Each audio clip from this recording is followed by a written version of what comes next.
I don't know about you, but I've had a pimple somewhere on my face since the day I turned 12, so I might need some help. You might too. Dr. Pimple Popper herself is here tonight to pop some acne myths. Sandra Lee. Hey, Sandra, how are you? Hi, how are you? So good. Everyone is excited that I'm talking to you today because everyone has acne in their life at some point, and I know we're going to dig deep into that tonight, starting with what causes acne in the first place?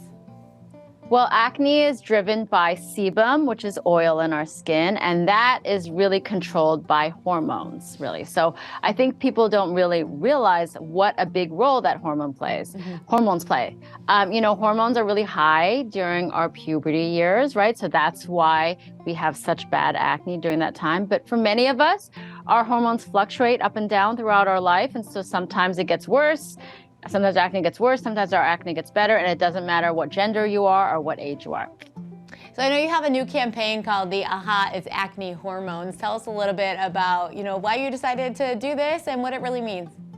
Well, this is all about education, really having people understand what triggers acne and how you can best prevent it then. And it's all, again, it's all about hormones, but it's also to have a little fun and debunk some of the myths that are out there that are well spoken about, well known, such as greasy foods. People think that greasy foods cause acne if you eat it. Well, greasy foods are only going to cause acne if you rub it all over your face.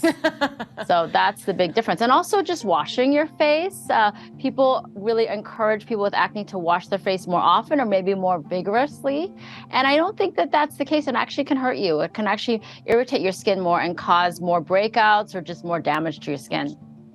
So what do you think that people are going to learn from this campaign? Obviously those myths, but do you think it's about things we can do, because you're talking hormones, so like inside our bodies or products and things that we should be using on top of our face? Right, there are products, there are actually newer products out there that are in cream form, in topical form, and you can use those to help to control the hormones in your skin. But it really is all about, we all know, like you've had acne, you get pimples every now and then. We know that it's not going to threaten our lives, right? But it definitely affects our how good we feel on a day. It definitely affects our social interactions, how we kind of, go forward in life. And so it can affect our mental happiness. And so it's really important to treat acne because if your skin is clear, you're going to feel so much better about yourself.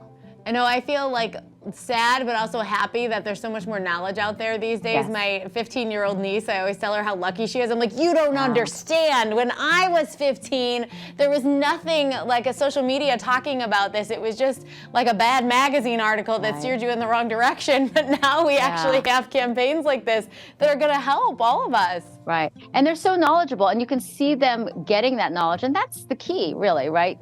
For them to want to learn and to understand so that they can tackle it and really have some control over it. Yeah. Okay. So where can our viewers go to learn a little more about this campaign? They can go to acnehormones.com. Well, that's pretty easy to remember. Acnehormones.com. Well, thank you so much for spending some time with us too. Have a great day. You too. So once we've got our acne under control, we should probably whiten our teeth too. How about that? Whitening your teeth in under 5 minutes. We'll tell you how to do that next on GDS.